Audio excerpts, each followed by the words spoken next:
awkward time to take that fight in terms of the items. But if you can get a good BKB Wind Ranger in there with a Whirlwind, of course, that fight is potentially winnable. Potentially.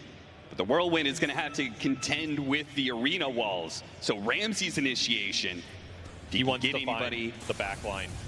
Ideally, Tundra ignore this Viper, find the supports.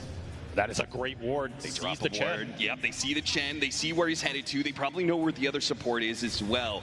They're going to wrap around, avoiding this high ground, making sure the smoke doesn't pop until he gets the arena on both the supports. A quick disruption maybe bails out the Chen for now, but Fury gets stunned up for a second. Now he starts going to work with the multiple supports grouped up. Still, though, the heals are keeping him alive for a little bit. They manage to get off most of their auras in time. Will it be enough, though? Tofu, he's going to be the next one down. Another support, though. Chen is going to come back into play with a buyback. What a stop. Gaming Gladiator, he's pushed through this one with Pure already going down. Next up is Thompson. Thompson hits the Stinger. A spear goes through. Landing onto the centaur. Thompson's getting bursted down. Too much damage from Gaming Gladiators as Quinn, Snowball, wait, Soxa got him with the punch.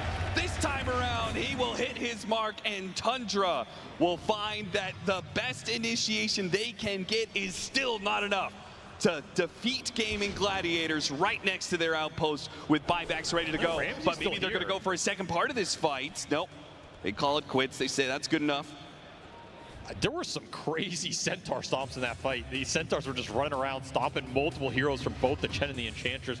Darachu ultimately gets to play his game here, though, and that's what wins out.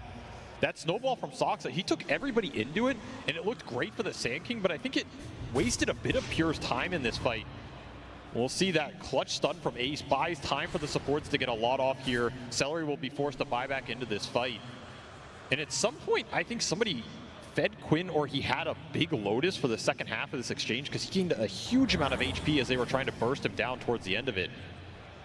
We'll see here, you go and try and finish off this Viper. Oh yeah, look at that. Chunks up. Big wand plus something else here, maybe just the effect of Chen. Either way, I mean, there's just so many Centaur stomps going off in this fight. It's ridiculous. There's another one at the end.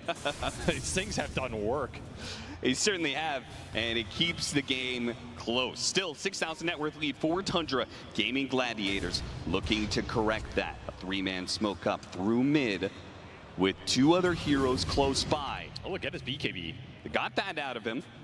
Not that invaluable here. You're still smoked on Ace, and you finished up that pipe for the Centaur. This is a huge timing for Gaiman. This is why they spoke. This is why they want the pick off. Anything would lead into the Roshan here. Is it BKB being on cooldown enough for them to have the confidence to take that Roshan? I think it is, but it's going to switch the side here, and I don't know if you're finishing it by the time you get here on the Radiant. That's true. You've got 45 seconds. If you're going to do it, you have to do it right away. If you get in there with everybody with this level 3 penitence, it's doable right now. Yeah. I think they're going to be able to do it. 35 seconds. Put it to the test here, but it's looking pretty good for them with every single hero of Gaming Gladiators joining in on this. It doesn't seem like Tundra are too worried about it. They are super split all around the map, farming all different areas. They're going to get all the lanes pushed in. They're going to farm a bunch of neutrals, so they will get a lot of net worth for this exchange. It's up to Gaming Gladiators to use this Aegis to correct the net worth lead that is currently going to Tundra. I will say damage buffs have been nice in this meta, but I mean, who needs Solar Flare when you have your own personal summon Solar Flare? That's true. With 80 skeletons in the fight. The Skelly boys giving Gaming Gladiators just that extra bit of oomph, and they're going to need it. Until Thompson clears them all and gets an extra 100 gold. That's true. See what Gaming can do during this Aegis period. They have their Greaves, they have their Pipe, they have an Aegis on the Viper, who's their front line, who's showing top right now. Oh, they're going to get him midway through. Ace has already gone through the gate. He's not coming back in time to save Tofu, at least, as Tofu's still inside the arena. Wait a minute, disruption with Soxa stuck on the other side of the shards. Tofu's actually making a break for it with the Stampede. He TP's out. Okay. All right. I think Soxa's going to hold that punch for next time, right? Yeah. I mean, it's like a win run BKB Wind Ranger's the problem. It's a hard go, but they're still happy with what they got there. They got the BKB on the Wind Ranger. That's something that'll allow you to push here. You just can't convert on those kills. Meanwhile, Thompson trying to make a solo play.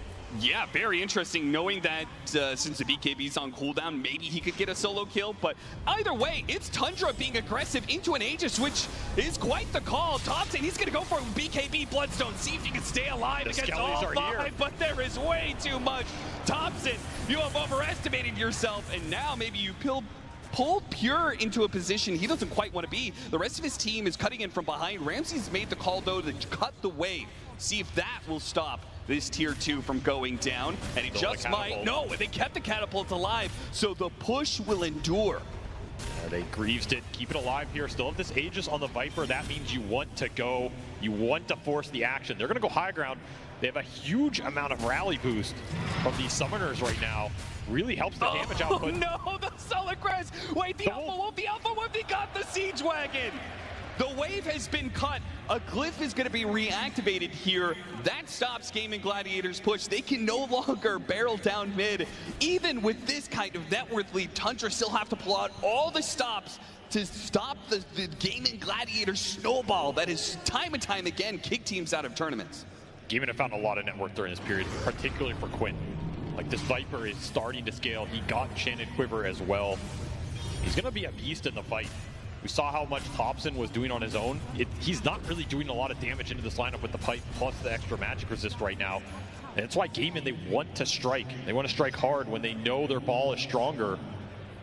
Boys are back in town. The Skelly boys just keep on growing, and they are going to hit a different part of the town here, the top lane instead.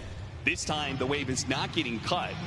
So there's another one coming in. Tundra are going to have to go for a high ground defense. 2 minutes left on the Aegis. Even has a small Hellbearer, which I actually kind of like, because you just send this thing in the fight and it dies to a bunch of the AoE damage. Yeah. You get a huge damage boost off the death throw. It's not a common ability, but I could see it being really good here for the Viper. Yeah, 120 attack speed for joke. 5 seconds. That is no joke at all. Just give a moon shard to everybody. Do Tundra want to jump Quinn? Still have a minute 30 on this Aegis. I mean, you can like lock him in a shards and man fight him with the DK, but it doesn't sound fun. No. They're just trying to stall this out. Put Thompson on the front line. Gaming will jump him. Thompson! No big, snowball save!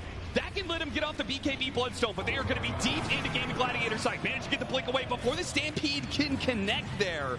And they'll get him back to safety. Gaming Gladiators not being able to get that pick off. Now 60 seconds left on the Aegis. Getting stalled out here. Yep, time is ticking. Gaming Gladiators' window is beginning to close. Maybe they're happy with what they got during this period, but they did not break that base. That's a big win for Tundra. And now they're pushing towards some bigger items. That Hex for Ramses is on the horizon. They get caught a little bit. They found the Shadow Demon on the backside. They managed to get him, and they got him inside the arena. The Spear, though, he runs at the Centaur, so a self-disruption, but Tofu, wait, Quinn, he's taking a lot of damage. He's going to lose that Aegis. He had the Aegis still their second life, while Duraccio starts going to work with the Whirlwind. Managed to get a Burrow Strike back. Toughn's going to be okay for now, but Pure, he's leading in. He's going to go for Celery, takes him out. BKB, TP up for Quinn, but what about Duraccio? Duraccio doesn't have that same luxury. He doesn't have a BKB. Tries to hide. Nowhere to hide, though, from Tundra. Pure man's up, and he is rewarded. Just stands his ground in the middle of everything. Gaming did not have the damage.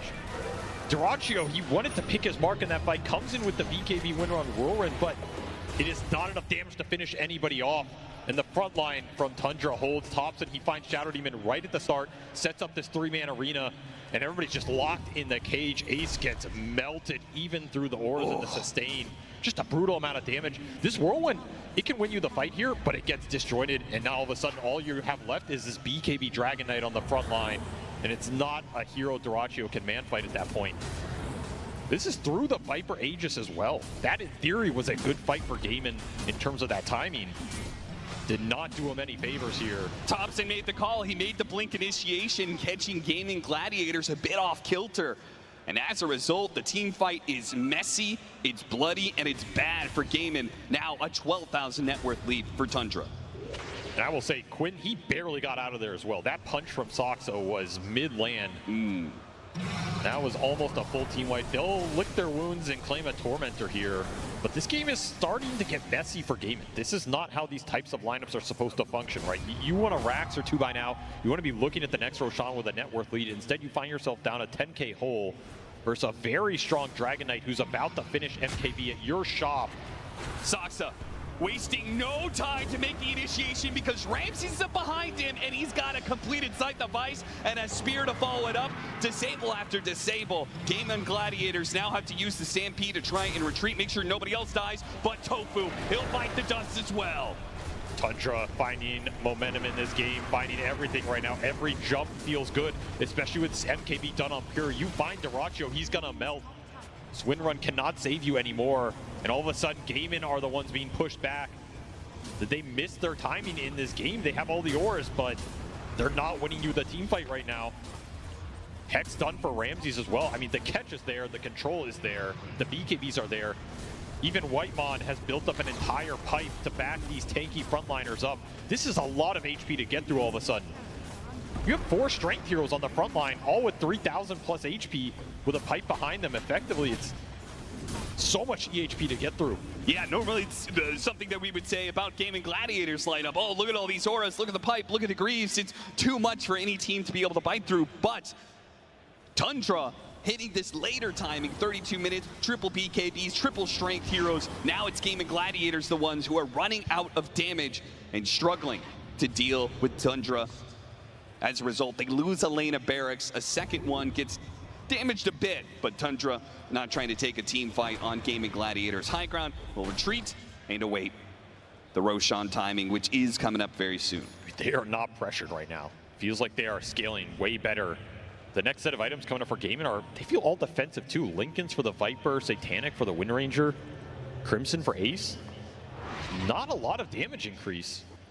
You just finished the Shivas on the Sand King, the pipe for the Ench. This DK is going to get something built out of this Reaver. I worry about how you bring these heroes down right now. And it feels like a lot of the initiations have just been Ramses finding his mark. Yep. 4-1-9 on this Mars. He's played a near perfect game. And he's had a fantastic tournament on this hero. The switch up that Tundra did, right? Presenting the Sand King, as you said in the draft, and then swerving, so it's a mid-Sand King. They get a different off-laner. It has worked out beautifully. They managed to salvage out that mid lane thanks to Whitemon's moves early, and now Ramses is delivering on the off-lane Mars. These arenas, if you catch the supports +1, you're very happy with that, and you're probably winning the fight. He has found a lot of these times.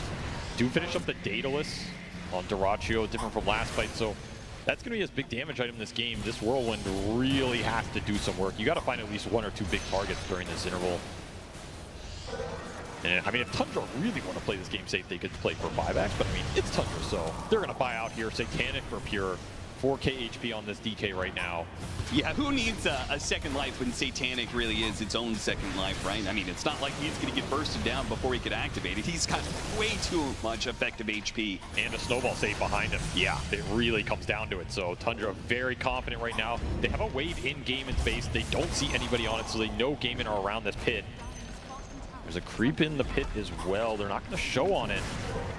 Once again, Tundra are trying to set the tempo. They're the ones trying to start the fight with this smoke. They found a couple heroes, not who they want. They don't want the Centaur, they don't want the Viper, they want the backline, but this time Ramses finds himself jumped on. Stop! And stops the snowball save from Saksa and kills Ramses. Thompson. He's gonna buy back and try and come back in. Thompson! Oh, Thompson! A burrow strike from hell goes underground, and he just rips Gaming Gladiators all the way down to the pit itself. A spear to finish him off, and that is a team wipe.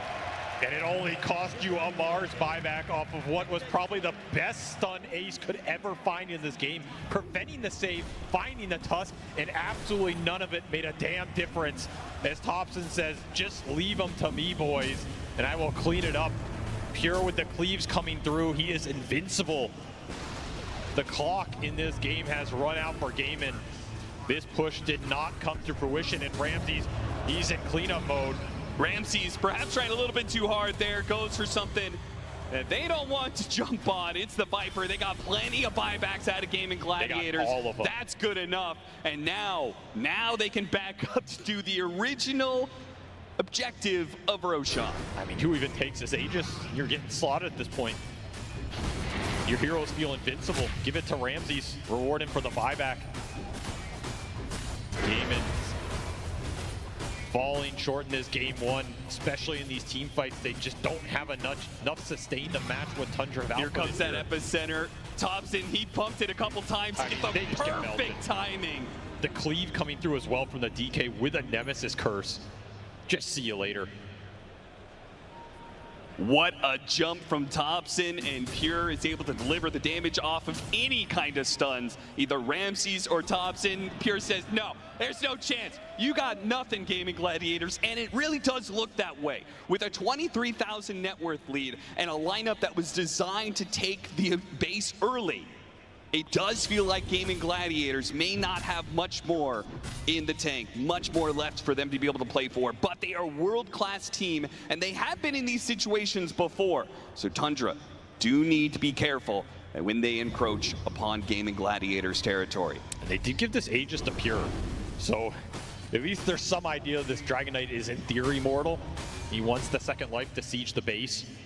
I mean, if you're Gaming Gladiators, is it possible for you to leave the Dragon Knight for last, or does he just do too much damage? That may not be a question that they are ever able to get to themselves, with Dyrachyo gone in a second. Does have buy.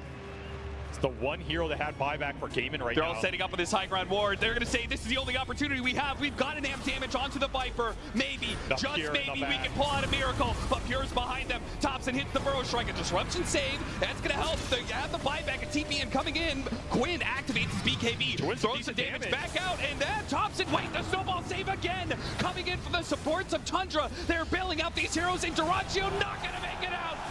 The Death Reaper comes in with a sharp scythe and a wicked intent. Thompson, he'll join them along in death, but he's done what he needed to do. He has killed Gaming Gladiators, killed their chances this game one, taken out their buybacks, taken out their diebacks, and they are out of this game one. No contest. The crowd favorite puts on a show in this first game, from a very rough lane, getting bailed out from that Whitemon Enchantress to just dominating these team fights. This is not a hero you wanted to give this team, and not a hero you wanted to give that man right there, as Tundra put on a clinic in this game one. How to stall a game, how to hold the game, how to keep the lanes out, and ultimately just thwart every timing that Gaiman were going for there. They get this Greaves pipe, they have a Chen lineup, but none of it syncs up. The Roshan doesn't really do him any good, and they never even took a tier 3 in this game. No, very uncomfortable situation for Gaiman, as it felt like this has been our MO. This is our team identity. This is the type of lineup we want, and none of it worked. Yeah, none of it worked. It didn't work against Team Liquid. It hasn't worked in this game one against Tundra, while Tundra are coming in with full momentum, man. They are a team, they looked at all the favorites in this tournament and said they are nothing to us. Perhaps a chance to be able to head to a grand finals, and perhaps a third time TI in the view for Thompson. But they have to be able to take down Gaming Gladiators in a full best-of-3, and that is always a difficult task to take. So, to pose that task, we talk to the panel. What are they going to do next? Well, we've got a lot of theories circulating. We do love to talk about Dota, and that's exactly what we're going to do. Tundra getting this game one win for themselves. In their interview yesterday, they said their game plan coming in, let's slow it down. Let's try and stall this game out a little bit longer. Well, task successful right there, Fear. It was the lineup of what they needed, and there's just so many moving parts that worked here for themselves. The biggest one is moving the Sand King to mid and getting a last pick of Mars for themselves. Yeah, and going back to the draft there, you have to start thinking one of the 4 heroes I felt like you couldn't give Tundra was the Sand King, and they're showing exactly why you shouldn't be giving this hero Sand King. This clip was actually one of the best of the game here. You see how Viper is dominating, but Whitemon, he micros his creep, drags the creep wave around, allows him to get that pivotal kill onto Quinn's Viper there, really slowing down the momentum. Sure, Whitemon died right after because he was microing his creep, but that just kind of happens. That it did allow Thompson into this game, and we saw how many like 3 to 4 man burrow strikes he kept hitting throughout this entire game. Can you give the Sand King away? I don't know. What are you going to leave in the pool? Are you going to leave the Naga? Are you going to leave the Invoker? Tundra's in a spot right now where their hero pool seems very difficult to solve. We said it before, and even Gaiman doesn't have the solution here. Even this Enchantress is creeping up to becoming a big problem when you're playing against Tundra. I feel like Saksa was the MVP of that game. Genuinely, I know everybody's talking about Whitemon. He played extremely well. I mean, I think Tundra just all around played amazing. But Saksa, speaking of delaying the game, the wave cut where he snowballs in and then kills the catapult and then cuts the next wave, like that was Gaiman's timing, and that's, I mean, Gaiman has to protect their waves, I guess, but you just don't expect such a ballsy play because the execution required to do that is so high. How many times did we see some drinking buddies save in this game where they just bait all of Gaiman somewhere and then walk away because of the drinking buddies? This is the best stand-in performance that has ever happened at any tournament. Like, that was such an insane game from Soxa. Yeah, and his Tusk pickup for himself as well. It wasn't that opening pick. It wasn't even the second pick. It was the third hero they were able to get their hands on. So Gaming Gladiators, not having that high priority, weren't looking to ban it out, or at least thought that what they had in their support combo of the Chen and the Shadow Demon were going to be more than enough of this drinking buddies facet and the clutch snowball saves coming out from Soxa as well that winter. Yeah, they definitely have to rethink the support heroes. I feel like the opening was kind of probably maybe passable. You know, they traded Wind Ranger for the Sand King, but after that, because they chose to go for SD, which kind of is not a very, very good hero to deal with Enchantress when Enchantress is in the pool, and it was picked. Like, not only did he win, or at least help mid lane with the Centaur rotations, and he also kind of bullied the Shadow Demon in the early game. You don't really have anything in your arsenal as a Shadow Demon when you run into an Enchantress with a creep in the lane. You just can't, you know, and Tofu kind of paid a huge price for that. Yeah. He got bullied in the lane so much that he was really, really poor in that game. And on top of that, he also manages to go through the gate and gank Wind Ranger because you can dispel the Wind Run with the Enchant, and Duracho got killed because of that. So they definitely have to rethink this Enchantress hero when they are opening with a Wind Ranger. Yeah, it's just the two support pairings, like Sox, I can't even say it right now. Thank you. On the Tusk here, as well as the Enchantress. The Enchantress being what got Thompson back into the game. The Tusks being what stalled the game out. They're just able to do so much. I really do just want to talk about Whitemon so much more because this is his third game in a row. Tundra's third game with the Enchantress in a row, and it's always doing so much. It's able to be one of those heroes, when you like to talk about, where it doesn't take a lot out of the budget that you have in a hero draft to be able to be so impactful. I mean, it's just level 2, and you can already see the impact. Yeah, and he's very stable in the lane. I think laning is something that, sure, it's not everything, but you definitely have to really consider it when you're picking support heroes. You want to make sure that the early game is stable enough for your cores to come online. And yeah, I mean, Shadow Demon plus Chen, those two heroes might be a little bit more expensive. They could work in previous games when I feel like their moves on GG, they were connecting on their moves, especially for Duracho. He connects on the gate gank. In this game, because he's not connecting on the gate ganks and he's dying to the rotation, then it kind of seems like the SD and Chen, they're out of place because both of them need to farm a lot, and if your team is not really making any moves, it becomes really, really difficult for those supports to do their thing in the game. Yep. I remember a quote from Owie, and then Avery actually said a very similar thing to me, where he said, if you want to learn position 5, the best hero to learn is Enchantress, because you can really fall off 15 minutes and onward into the game, but if you can optimize the first 15 minutes, she's absolutely the strongest hero in Dota, and you can completely snowball the game. And I feel like people have gotten so incredibly good at playing the early game, where they're sending like a creep through the portal and then ganking with only the creep, or sending a creep mid and then still having the Ench on a lane to deal with that lane as well. And there's Nyx Assassin counters coming out, but then they're just going through the portal and dodging the Nyx lane and then tri-laning. Like, the 5-head plays that are coming out of Enchantress are... I didn't think that the hero could become more elaborate in the first 15 minutes, because this has been a meta hero for so long, and it's been this way for so long, and yet it has gotten more complicated. Yeah. And then when you get someone like Whitemon able to showcase just exactly what it can do, well, it ends up in a game number 1 win. And we're going to have a little bit of a listen into that very final fight for Team Tundra. We have Vegas some. They're going? I can fight you. Yeah, I'm fine. Wiper. They're dying. Guys, he buy back. We can take this side. Look at me. Guys need to kill the sub. Kite backwards. I have buy. Guys, I'm gonna Hex and Ranger. After. Guys, in Ranger. Guys, Shadow Demon, look at me. Killing Chan. Chan is that?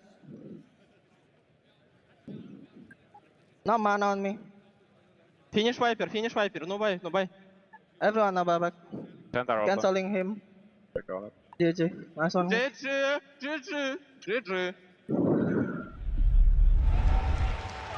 GG, that was the exact moment it was called. We got to catch it on camera right there, and voice comms as well. Ramsey's being a big vocal point in the team there, exactly which target to go on, what's being there. It's a mix between him and Pure, it sounds like.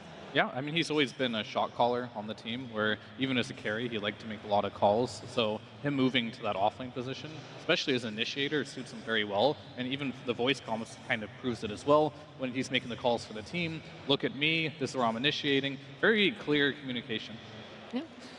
I mean, more of an argument to ban the Mars, because I feel like this is the best hero at articulating a team fight in a way that you want, especially with the facet that makes it so you can't see people inside the arena. You can decide who sees who. You can go on both the supports, you can go on one of the supports, you can go on the carry and then isolate, so the save support can't deal with that. So I think the last pick, Mars, coming out and thinking that probably Ramses was going to be the one playing the SK threw a wrench in Gaiman's plans, but they really need to address the elephant in the room, which is definitely the Mars. We keep saying it. I just want to see what happens when a team is not playing against Ramses on Mars. Well, look, we'll give you guys a reprieve of us harping on about this Mars, and we're going to head on down to the crowd with Tsunami and hear more of what's going on down there.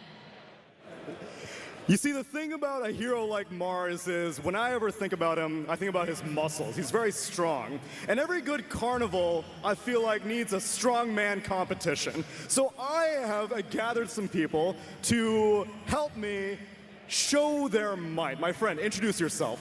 Hi, my name is Chris. I love Dota. Okay, then. I'm glad you're at the International. And my friend, could we get a flex for me? Could you show me what we're working with? Yeah! All right! Now, my friend, I've got a task for you. I've got a bucket full of beanies, and I'm going to give you 30 seconds to just chuck as many of them out there as you can, and we're going to see if you're the strongest man in the venue. Are you ready? I'm so ready. Perfect. All right. Could we get 30 seconds on the clock, please, as I see you're already getting ready your strategy. You ready? You set? Are we set? Let's set. Let's go! Oh, he's chucking! I like the strategy. Indiscriminately. A lot of them are catching the railing, though. He's going, he's going. Behind you, sir. Behind. People are demanding behind you. Do a full 360. Give me the skill shots. 3, 2, 1. All right. Well done, my friend. Well done. Unfortunately, this one goes to the strongman himself, but I see everyone scattering for the rest. Enjoy yourself a pudge hook, because you did so much throwing up, I think things should come to you. How do you feel you did? Oh, I'm exhausted. You did well, my friend. You did well. Can I get a handshake? Thank you very much. But that's just one of our contestants. I feel like we can maybe raise the bar a little bit. Let me make my way over to our second contestant. My friend, introduce yourself. Hello, my name is Eric. Eric, which team are you rooting for at this event? At this event, I think Tundra. I love Thompson. Everybody loves Thompson, so let's go Thompson! Sounds like you got some people on your side, but maybe you can win them over even more. Could you throw out a few of these for me? What's your strategy going to be? I don't know. I have seen him. I think I'm going to copy that because it worked very well. All right, then. Good artists create, the great artists steal. Are you ready, my friend? Yes, I am. All right, then. Could we get 30 seconds on the board for my friend? Let's go. And 3, 2, 1, throw! Go, go, go! Even the people in the back, he's giving it to everyone!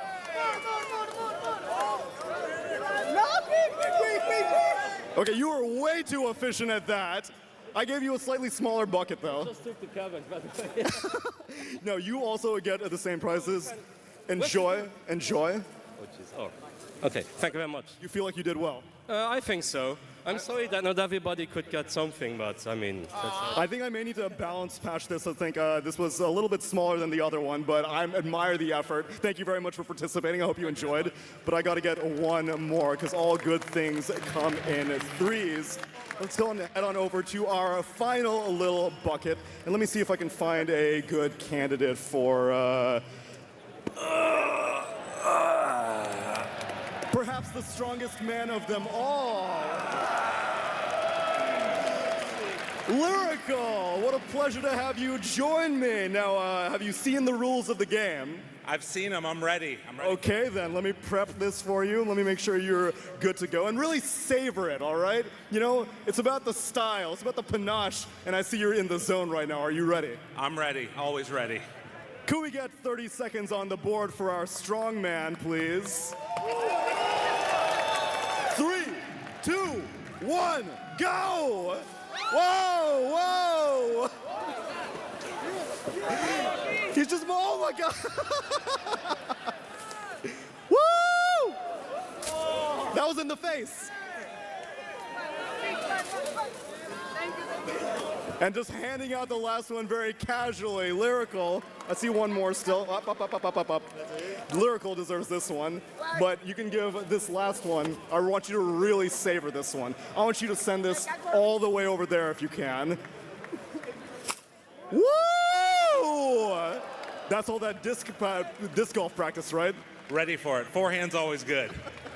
Well, that's it for us. Thank you very much. I hope you've enjoyed another adventure here in the Royal Arena.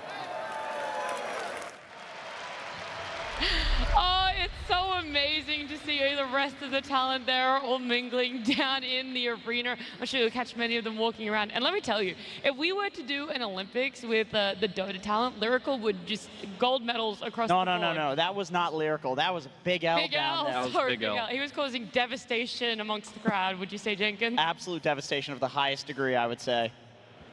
Alrighty, well, I love to see it. Hopefully everyone enjoyed their freebies. If you unfortunately aren't down here in a Royal Arena, then there's not going to be any freebies for you guys to get, but everyone else enjoying them. Game number 1, though, that wasn't a freebie for Tundra. They had to work hard for that one. Gaming Gladiators, they're going to have to work even harder if they want to come back in game number 2. We are yet to even see a game number 3 on this main stage. All best of 3s have been those clean sweeps. You didn't really talk about too much live on air, but you did allude to the fact that when you're already 1 game down, you get back out there in front of the crowd, back in the booth, it is really hard to be there emotionally, to be that stable pinpoint for the team. Yeah, I mean, it's definitely tough when you go down 1 game and it's an elimination match and you're in front of a crowd as well. That lingering thought that, is this it? You know, is this going to be my last game? It can get to the best of a lot of players, and it's very difficult to shake that. So you need a very strong captain to be like, hey guys, it doesn't really matter. Let's go into this next one. You have to find that motivation, that energy that you just lost from that game to be able to bring that into the game number 2. Yeah, and I think Tundra on the flip side is really feeling the momentum after the last couple of series.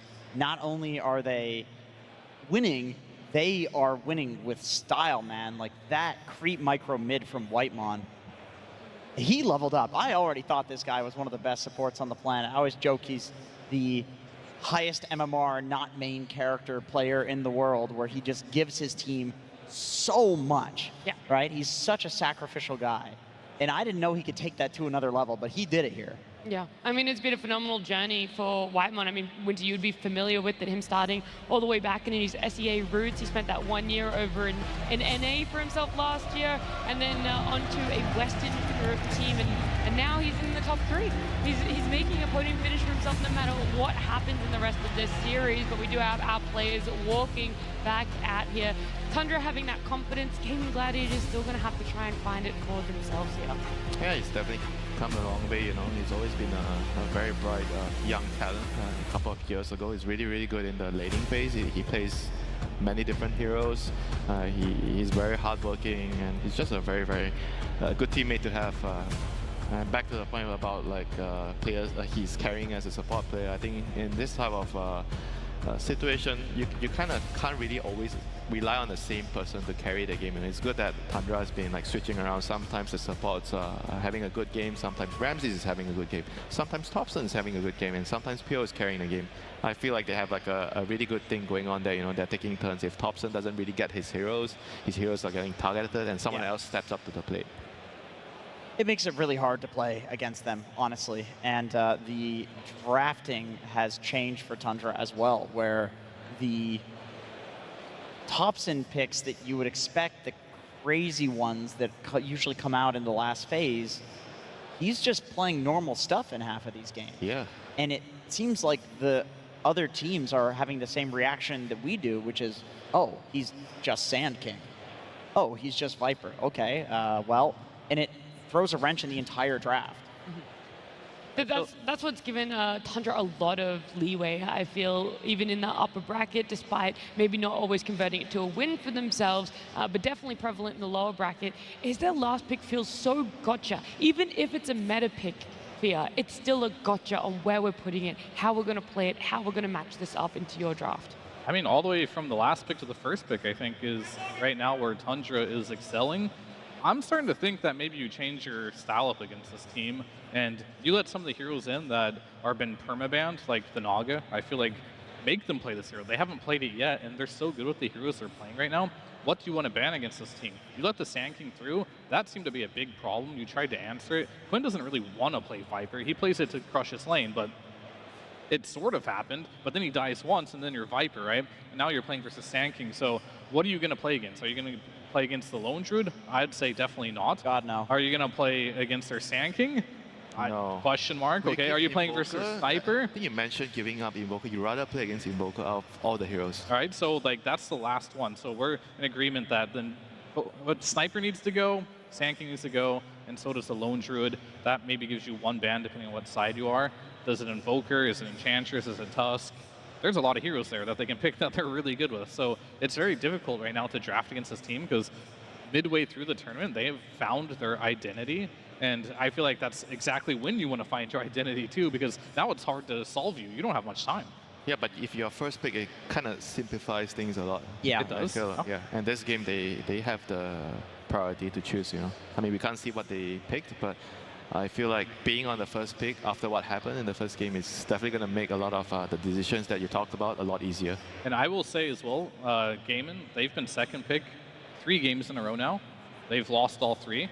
So maybe this first pick is something that needs to be addressed, because so far it seems like if you get one of these top 2 heroes this late in the tournament, it is difficult to find an answer. Yeah, I agree. I think then they can leave in the Lone Druid, and also then they don't have to worry about the Mars, because they can first pick the Lone Druid. If the Mars comes out, they counter it. Maybe also leave in the Naga in the bans. That might allow them to get the Lone Druid through that ban phase, is by forcing the ban out from the other side.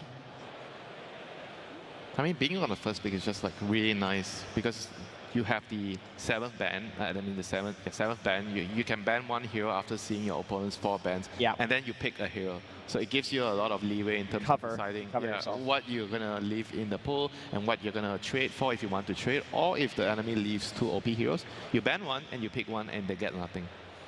Alrighty, well guys, we don't have to speculate too much longer. In fact, I just want to get straight on into it as we do have our draft for game number 2.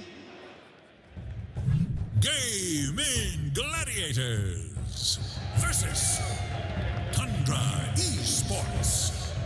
Game 2. There's a lot of back and forth here on my panel about what you want to let through. It does ultimately come down to if you're going to get 3 bans in the first phase or 4 if you're going to be that first pick. And Gaming Gladiators, they are the first pick here, which means they actually don't have to worry about the Naga Siren and the Sand King being banned out themselves. Well, sorry, I should say having to ban it out themselves. They get Lone Druid, right? Yeah.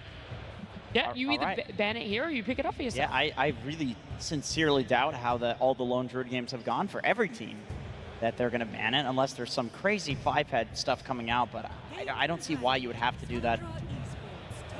Okay, they get the Lone Druid.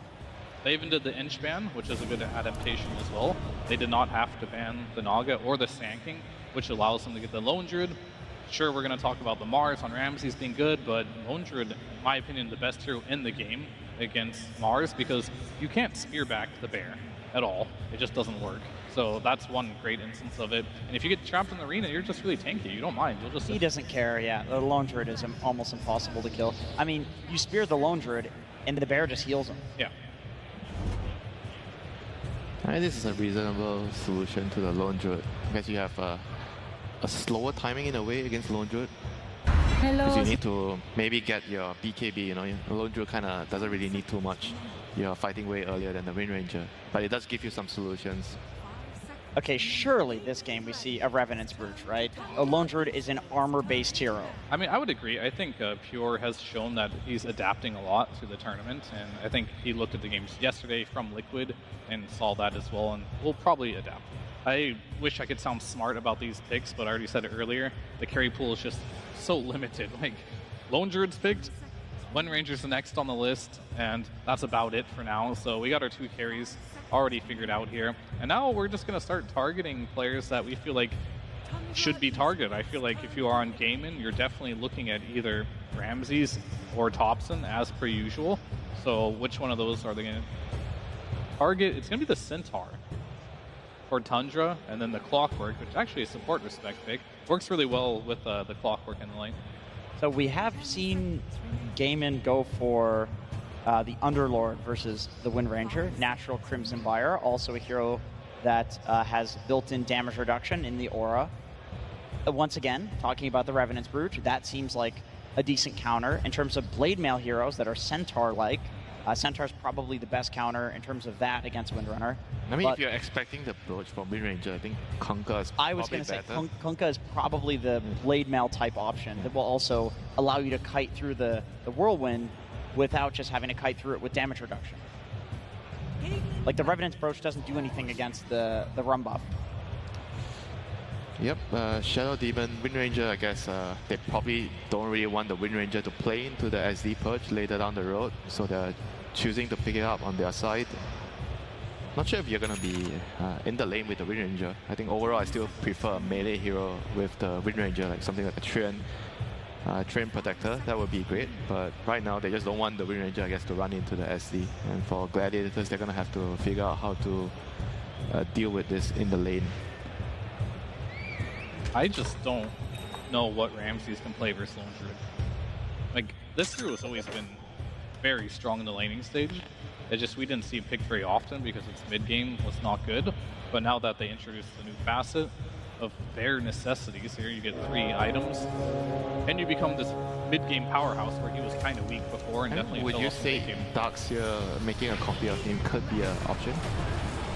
That is interesting, but it's a really bad lane for Darkseer. But don't you just like skip the lane?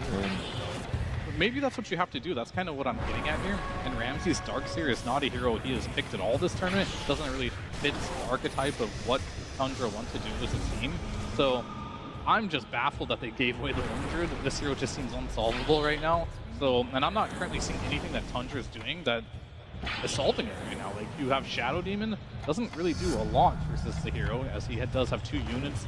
Wind Ranger, maybe the Brooch will be a good option since you are very high armor. Is it just the Doom again? You Doom the Lone Druid, he can't heal.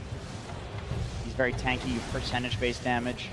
Your guess is as good as mine, but clearly, and I hope for Tundra's sake, they have something very potent. This is the buff. Marcy and Mirana, Solar Flare, and the rebound on the Lone Druid. This is looking really, really scary right now. They really need something to kill the Lone Druid. I feel like Doom is the best. You click one guy, press R, and they die type hero, and everything is about this Lone Druid right now. I mean, on the support side, do you think like a hero like Winter Wyvern could be a decent solution to LD? You have like some form of control, you have like a percentage-based damage. They actually picked the Mars into... They don't care, right? They just want to get what they want. I just don't see anything better that like has been proven, right? So they're just going to go with Ramses does best, just initiate in. None of these really look like good options against the Lone Druid. I mean, it's still good with the Wind Ranger, right? We saw the combo. You trap him in, and he runs in, and hopefully you kill the Lone Druid before he kills you.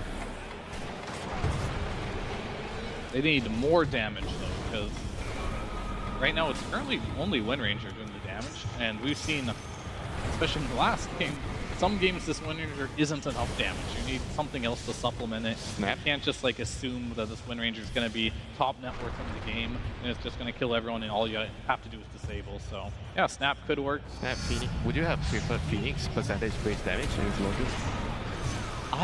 Man, I really like the Kunkka here. I feel like if you can just... They go for the Underlord, okay.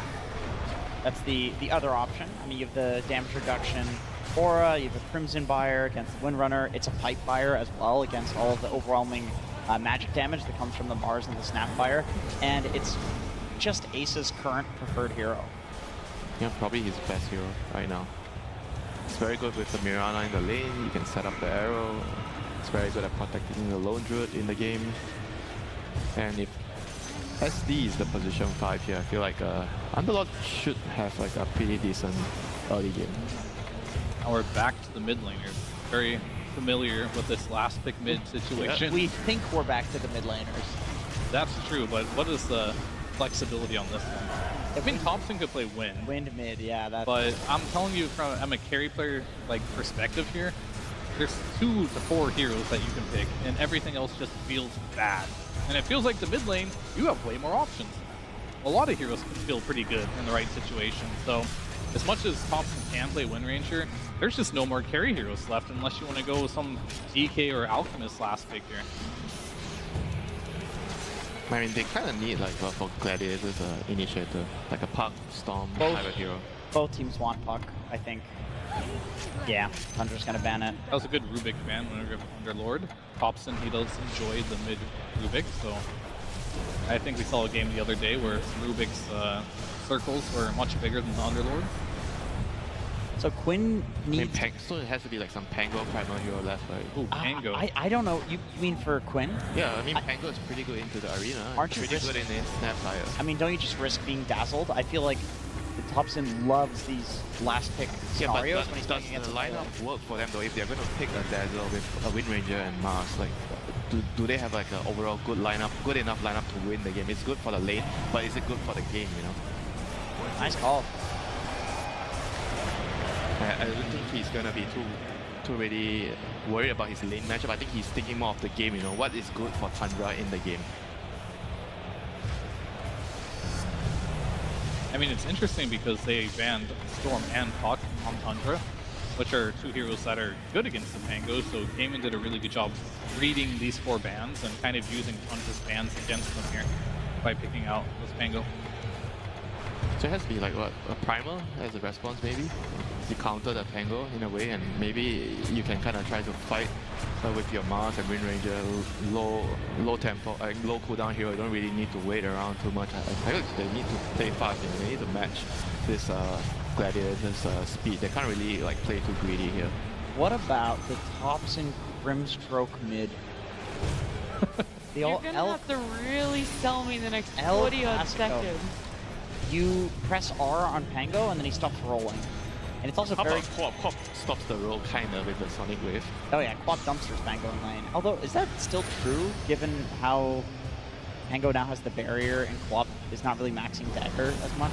You could get a couple of points in dagger if you want to win the lane. You can just go back to Viper too, and then Dow. Viper Dow.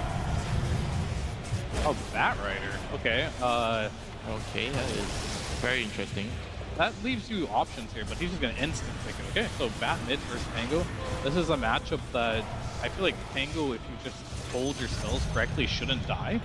And you're going to have like a lot of stick charges based on how this hero functions. So the reposition ability is something I guess we could talk about. This lineup truly is all in on Tapira, I feel. He has to get farmed this game. Yeah. He's got lots of repositioning tools with the Arena Spear, with the Lasso. And on top of that, like, he doesn't have any buffs either, so he has to just have a lot of net worth. He's doing pretty much all their damage past 30 minutes into this game, so he's going to have a really good laning stage. But I will give it to him. I definitely think Pure has been one of the best players of this tournament so far, really stepping up. He hasn't had a bad game yet, so I think believing in Pure is not a bad strategy. But I believe in simplicity. Gaming has a very simple lineup to execute, and in a stressful moment like this, I think simplicity is the key. So is comfort. I mean, people say Quinn does not lose on Pango. I still believe that. They got the Lone Druid. That's very overpowered as well. I think we're going to see a game 3 here. Okay, I mean, we're all hoping so. You can already hear some of the cheers from the crowd. They would love a game number 3. But this Lone Druid, I've heard many times before just how imber it is. In fact, I've heard it from one specific person before. That's Moon, the coach of Tundra, who is joined with Tsunami down on stage. Thank you very much. I'm joined by Moon, coach of Tundra, where I hear a lot about your players. You know, Pure having a phenomenal tournament. Thompson, what more needs to be said? Ramses and Sox are returning to form. but I feel like Whitemon goes a little bit under the radar. You honed this man in North America on TSM.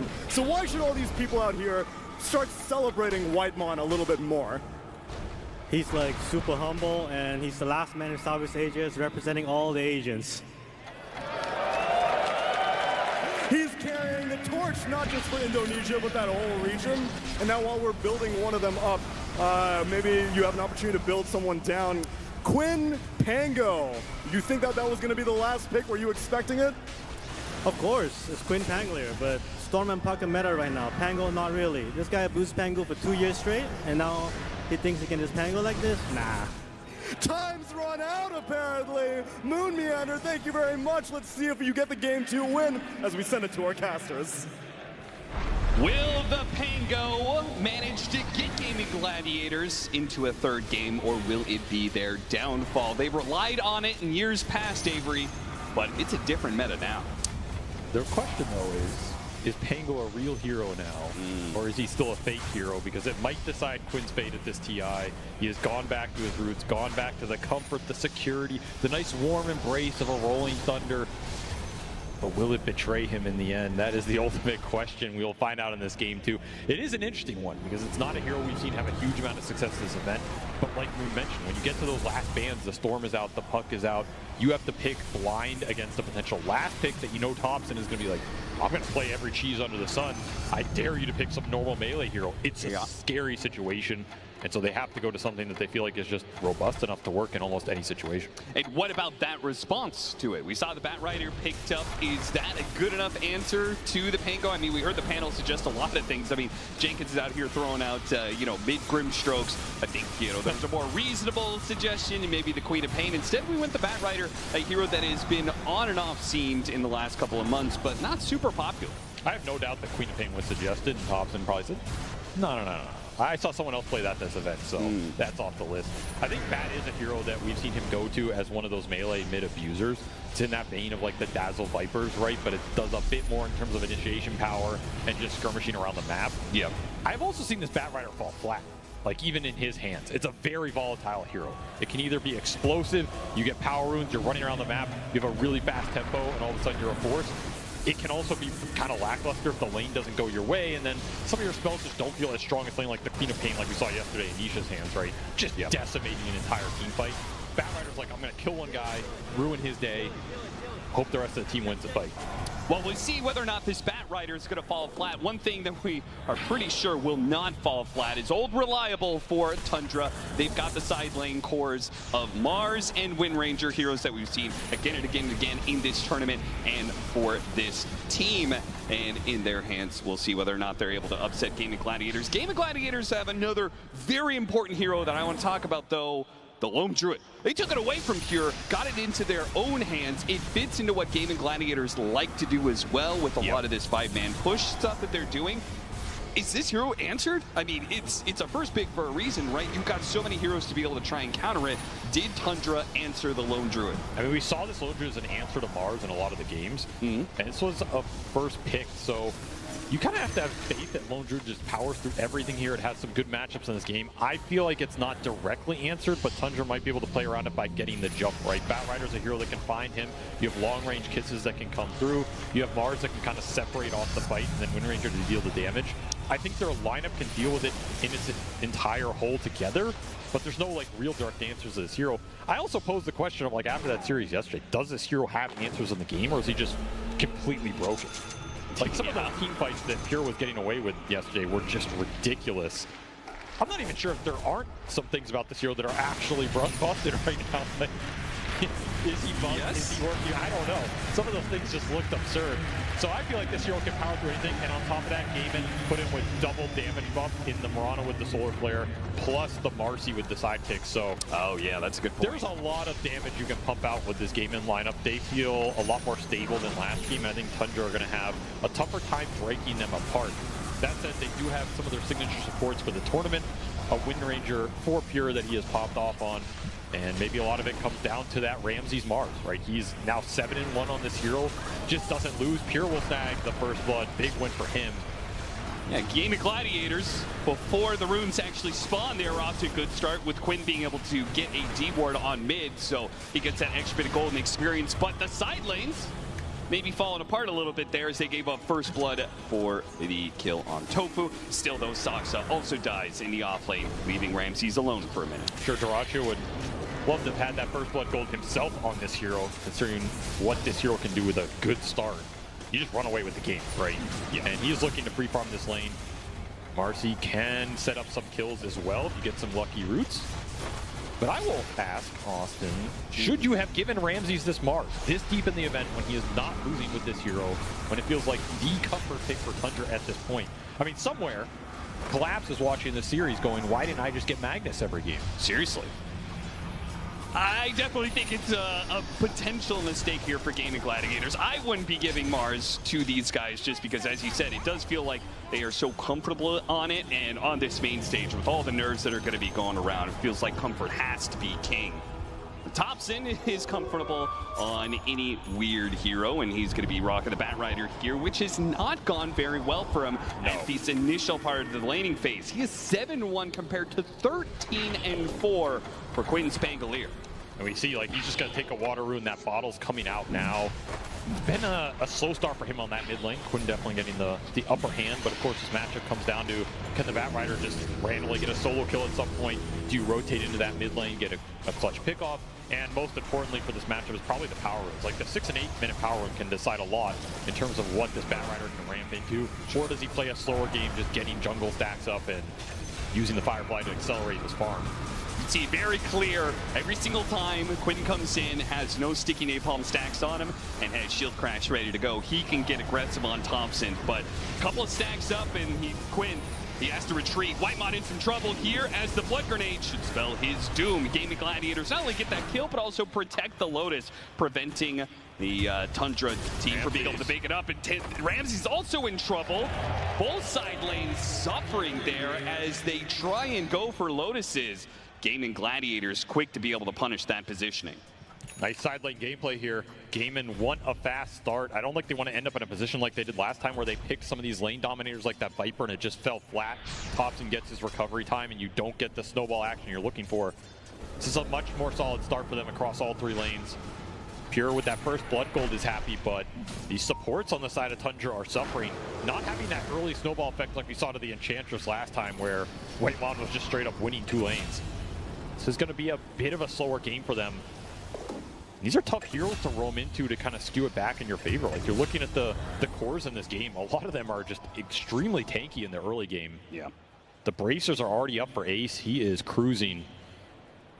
Quick disruption on him.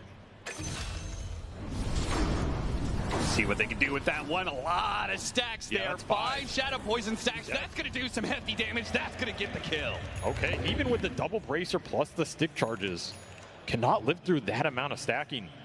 Whitemon finds his mark again. I mean, just too much magic damage. Whenever you have a Shadow Demon, right, you just really don't run out of damage. Just a question of whether or not you could keep the hero there long enough. I mean, that's the best timing, the level 3. With the level 2 poison, that's your kind of one window to bring these big guys down on the lane, snag that big kill. Thompson, every single time we look at him in this mid lane lately, he has not much HP to work with. He got down to about below 100 from the last shield crash swashbuckle combination Quinn threw at him. Quinn is definitely ahead on XP here. And Thompson, he's double stacking the jungle. That's going to be the recovery and the acceleration here for the Batrider. If that gets stolen, though, that's a huge deal. Quinn's scouting it. So he knows these stacks are being created. Awkward situation for Thompson. Like, do you call in support help here? You're not level 6. Look at a courier, but it does deliver the items. All because that Mark C passive, the courier has the extra HP to be able to survive delivering the items to Quinn in time.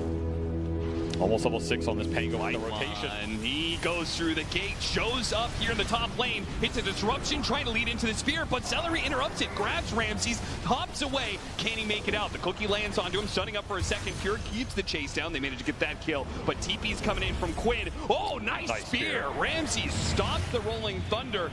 Quinn still pops it, though, hoping to catch up to these heroes, but yeah, by the time he gets there, they're already back to the safety of the tier 1 tower. Quinn even they're gonna try and turn into the tower a little bit if they were just a little bit closer, maybe. Yeah, that was very close to Whitemon finding the disruption. Then you can just throw all the nukes at him. He might die there. Ramsey's still getting rooted. I mean, this lane has been a struggle for him. It is annoying. Pure is still around, though. Hit him with the cookie, but it put Pure close to the tower. Seller tries to punish him by tossing him into the tower range, but of course the win run deals with that pretty easily. This is a 2v4 up here. Yeah, what is going on up here? And Tundra are not winning it.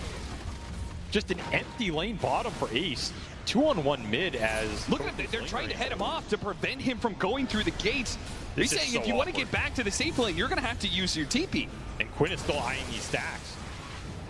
But they're going to go for Dyrachyo again, trying so aggressively to chase out these heroes. Celery tries to stop Pure from closing the distance, hits a two-man stun, but none of it's good enough. Not against the overwhelming numbers they're bringing to this. 3 heroes, Pure just keeps sticking around. Meanwhile, in the mid lane, Tofu, who was not going up to that top lane, said, you guys have the 2v4. We're going to take this 2v2 in mid as they take some of the stack away from that Batrider, trying to keep Thompson down.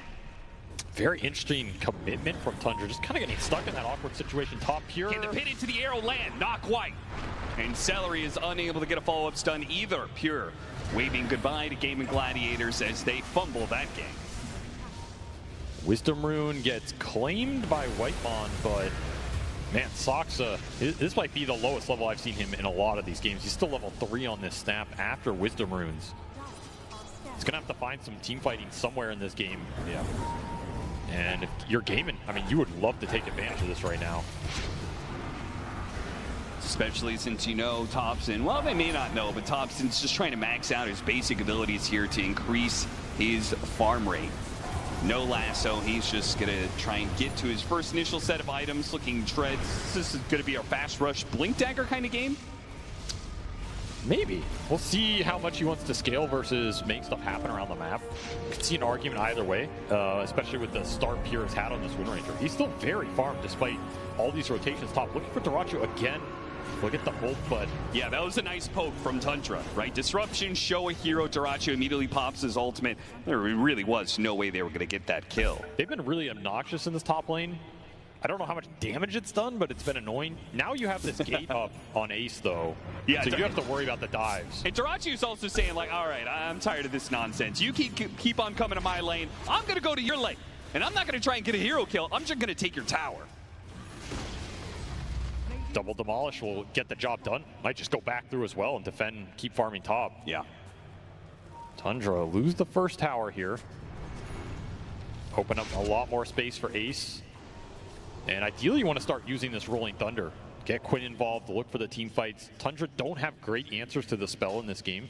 No real BKB piercing ability. Like, you're looking for the lasso on the Pango or letting Batrider start the fights on your terms. But if Quinn just gets to roll into you, it's going to be deadly. Dyrachyo will make the rotation back top. He does not have True Form up for 30 seconds here. Getting hounded.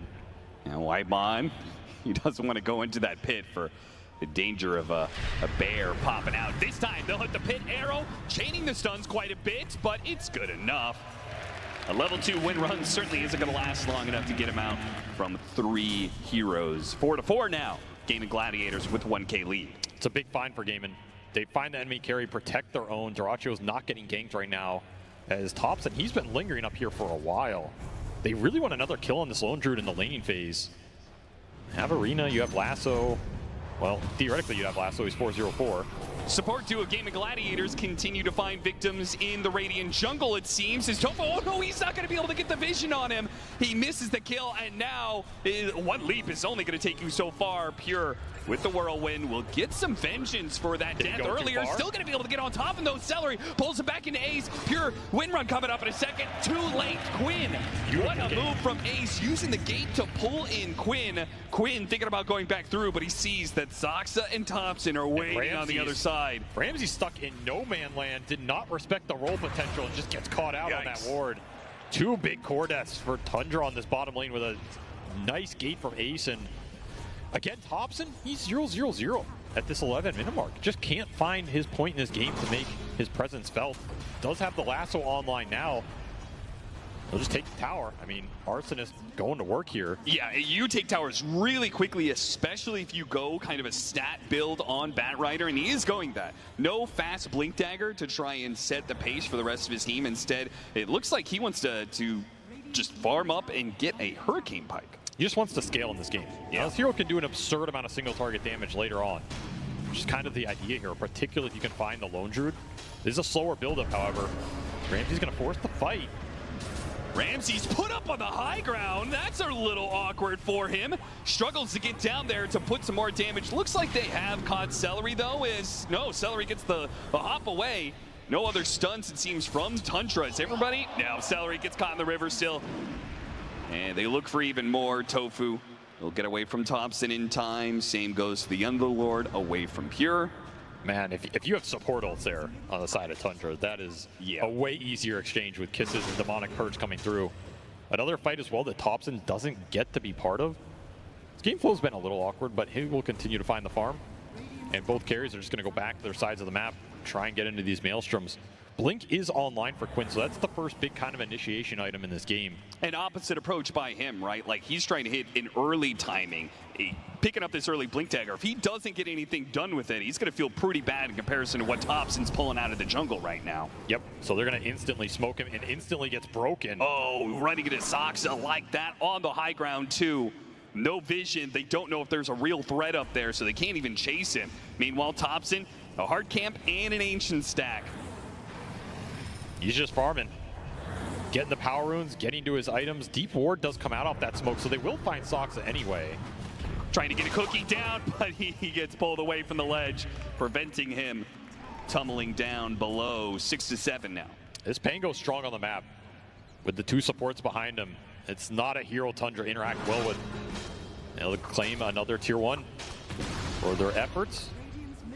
Both side lanes continuing to be farmed up between this Lone Druid and Underlord. And I mean, we have not talked about Ace a lot this game, but he is jacked on this Underlord, man. He is going to have a very fast aura of his choice on top of this mech.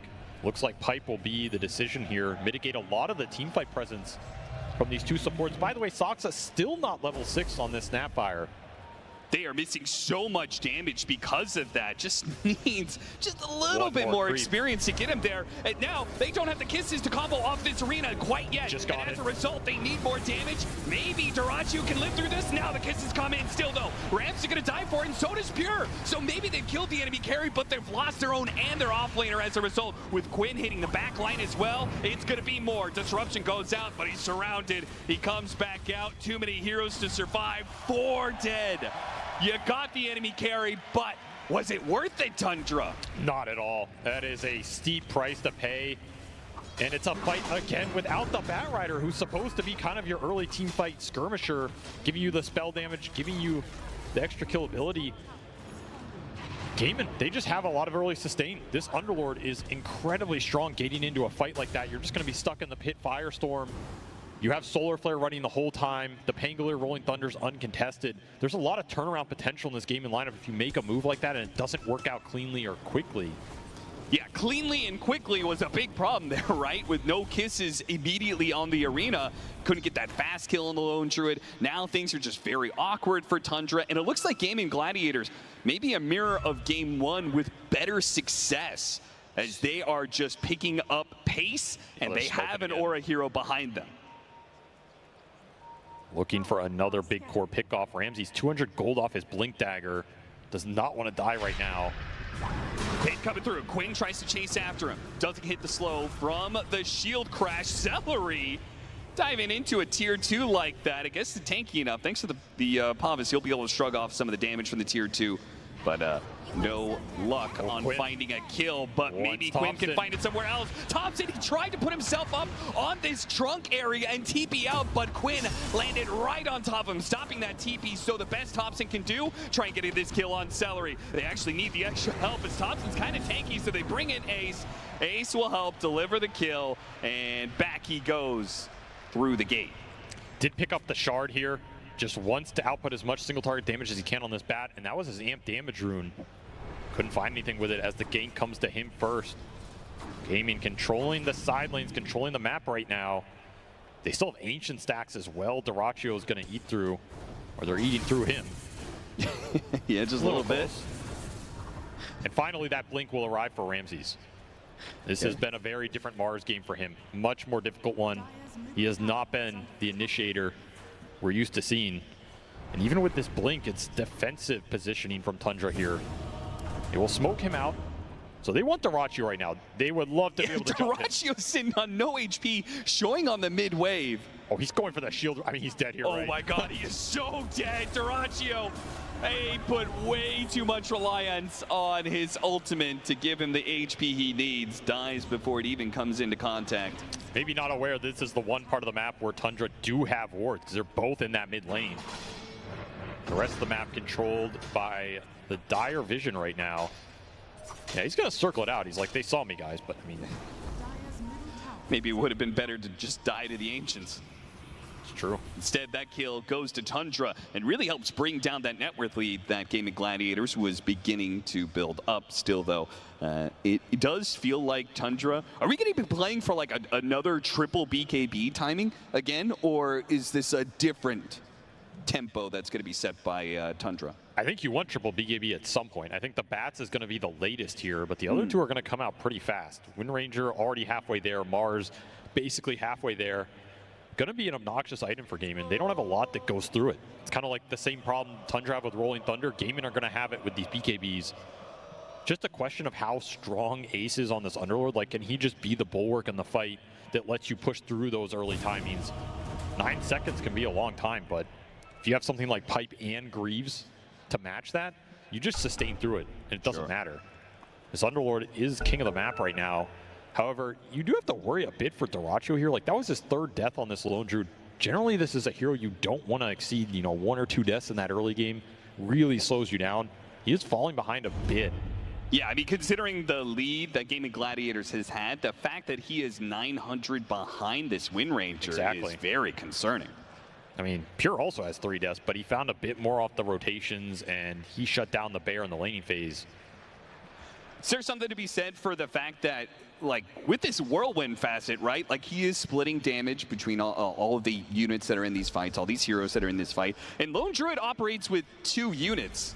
That actually is going to significantly reduce the damage, particularly if you're including some auras from this Underlord, right?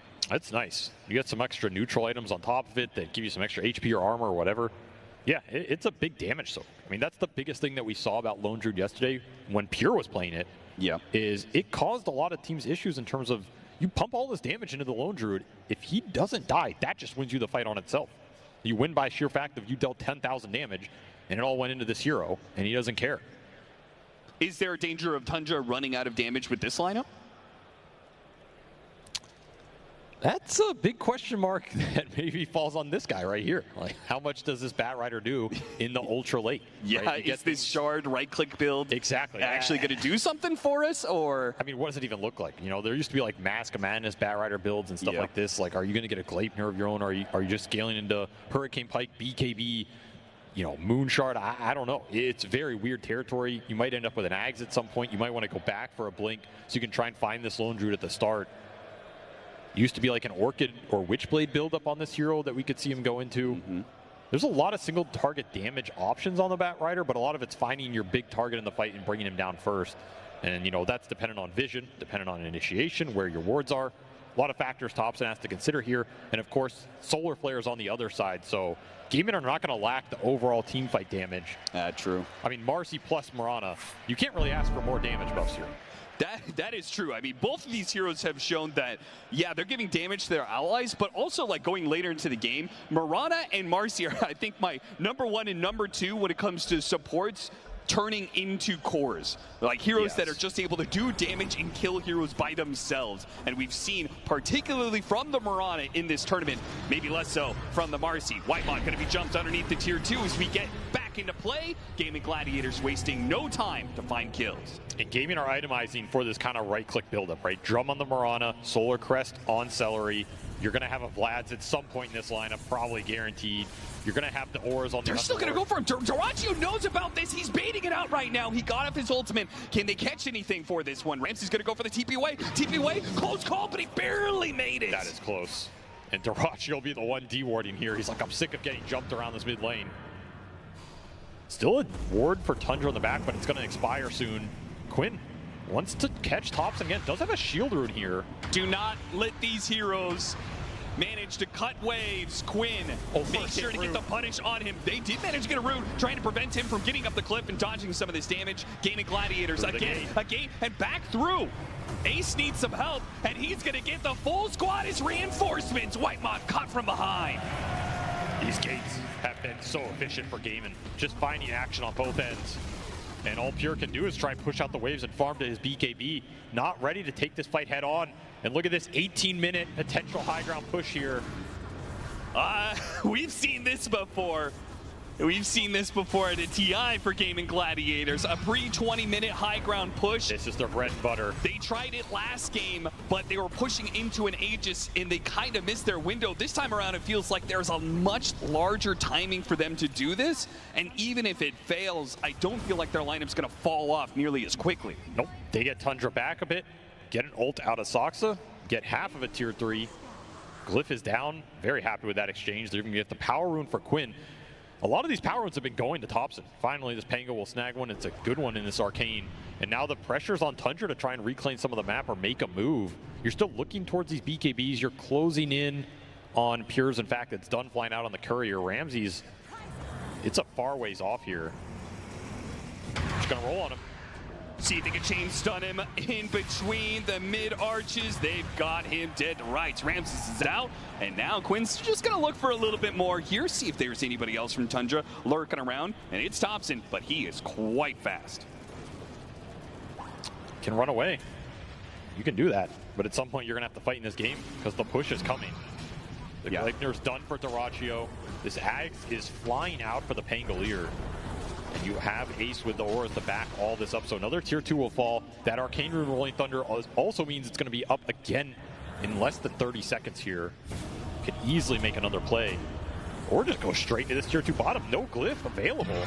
Yeah, this bear, it's going to take this tier 3 so quickly. Here comes the gate on through. They tried to go for Dyrachyo, but he got up his ultimate. He has a way more HP. Do they have the damage to bring down this Lone Druid to hop in for the Pangolier? They've diced up Soxa, and it looks like this Lone Druid is dead. Can they do the damage from Gaming Gladiators anyway? What a beautiful spear back from Ramses. Managed to put somebody else isolated. It's the Marcy that goes down. Ace is on the run. He's low. Gaming Gladiators threaten the high ground, and they may pay the price for it. Though a Rolling Thunder catches Ramses, they try to push forward for the tanky offlaner. Now he's in some trouble. Poison after poison, though, is coming in. Quinn, he missed the swashbuckle, fails to get the kill on Ramses, and here comes Thompson. He's got damage. Quinn had TP away, denied by Ramses. He said, were you looking for me? I was on the high ground, and now I'm on the low ground, taking your life. Huge team fight win for Tundra. Exactly what they needed in this game. A high ground hold that goes wrong for Gaiman as they didn't have an Aegis on that push, and it showed this Lone Druid.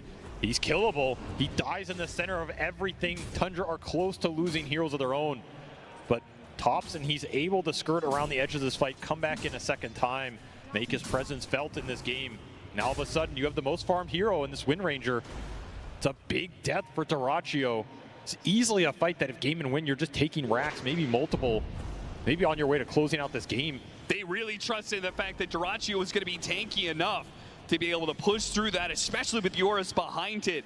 But Dyrachyo is not able to make this Lone Druid look like Pure's Lone Druid did, where it gets jumped on and it managed to survive with a quarter HP time and time again.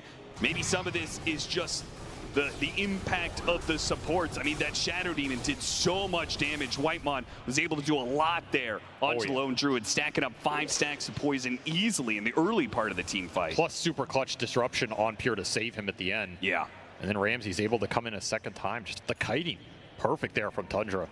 Exactly what you want to do with this kind of lineup. Go in, take some damage on one hero, get out, use a disruption, come back in a second time. Tundra take the time to do the Tormentor. They get a shard for Soxa. Downside here for Tundra is even though you won that fight, I don't think you're contesting this Roshan. This one just seems too tough to get to, and in that kind of area, these auras are still going to go to work. We saw how long Ace survived in that fight. Yeah. He's just giving you the auras the whole time. The Atrophy, the Greaves, the Pipe, going into this Crimson. You put an Aegis on Dyrachyo, pump a Crimson behind this. This is the big power spike per game in this game. This is going to be the hurdle to get over if you are Tundra right now. You need to farm as much as you can during this time period. Get those BKBs up and be ready for that exchange. Yeah, speaking on that, it looks like a BKB is being built by this lone druid. Do you wait for that? Or is it too much of a threat, what Tundra have coming down the line? I mean, they didn't give the Aegis to Dyrachyo. They gave it to Quinn. I guess he's going to have to wait for the BKB then. You don't go high ground without this lone druid BKB now. And I think you really want to fight and find the pickoffs before you do anyway. BKB done for Ramses. He was able to get there off that teamfight win. What's the point of giving Quinn the Aegis over the lone druid? Does that say they're just not going to push at all? I mean, he can go in hyper aggressive now. He can try and jump on the Bat Rider, not fear getting lassoed and burst down. We saw how fast he died when he got speared. He spotted Pure, and Quinn is able to follow it up. That got a BKB out of Pure. Not the way he wanted to use his second duration. You can't land the arrow. There's not a lot of follow-up. No. You also have Disruption that can bail Pure out of a chain stun situation, let him win run BKB out of that. So you do have to be careful on these committals if you're gaming. Another reason to give this Pango Aegis, you can go in, look for that chain stun, you get some spells or BKB out of the Wind Ranger, and all of a sudden your Pango's still safe.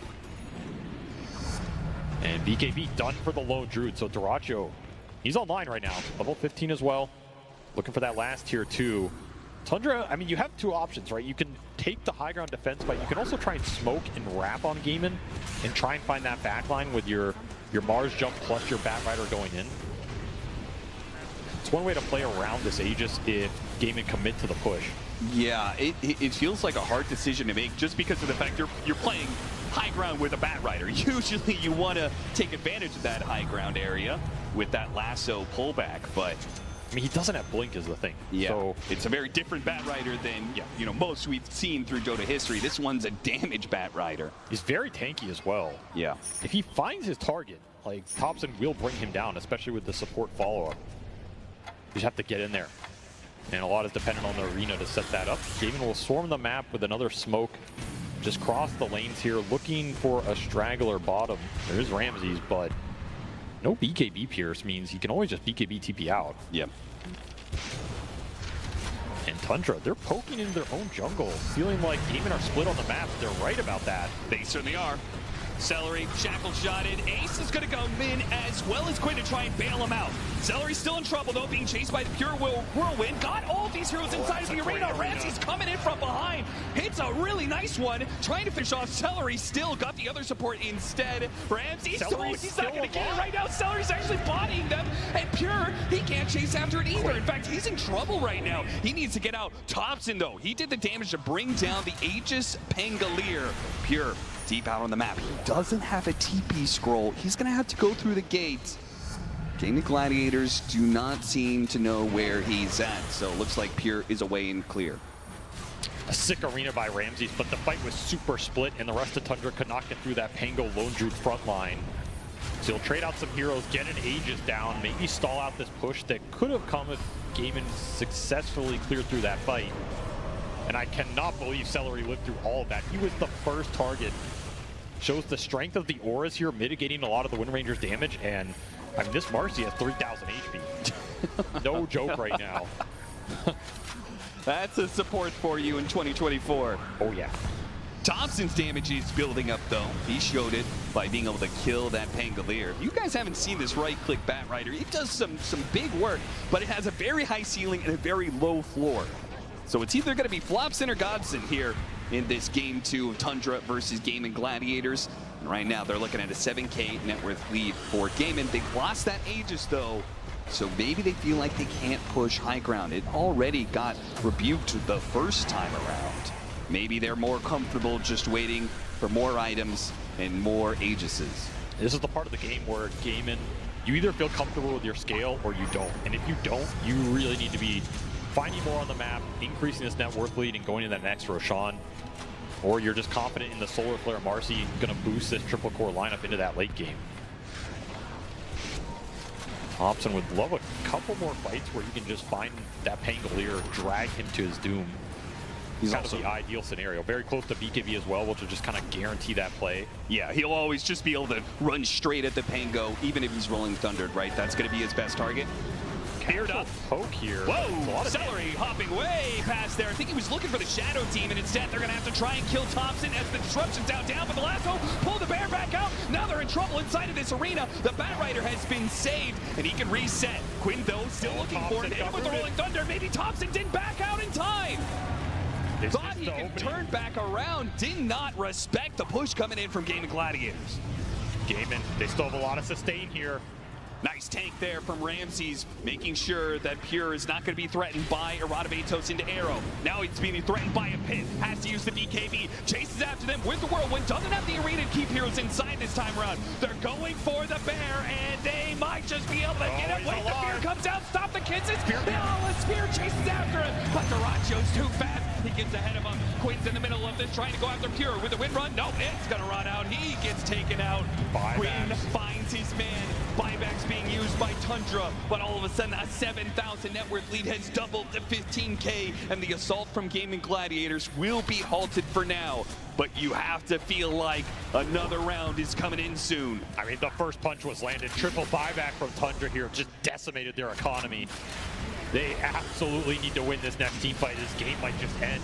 And Gaming are not going to relent. They're not going to give up the pressure right now. 20 seconds, no win ranger. You have to assume there's no buyback here anyway. And they're looking the Underlord hit the tower, because look at all that bonus damage he has right now. Plus 200 atrophy aura. Winding out a bit. But of course, you have damage buffs coming up. 30 seconds for the Solar Flare. All the auras are back up for Ace.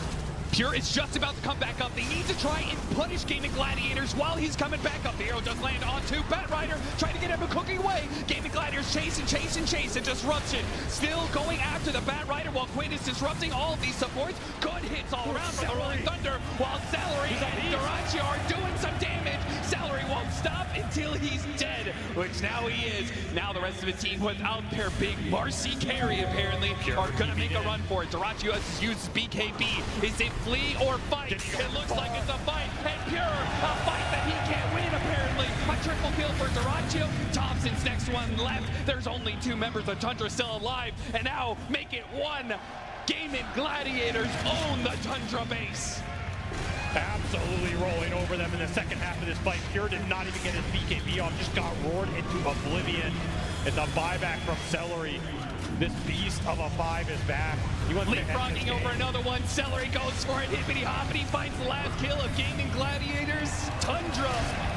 They've lost their heroes. They've lost their base. And perhaps saving the best for last, the final day of TI. We'll finally get to see a Game 3 on the main stage as Gaming Gladiators. This time around, their push works around a lone druid.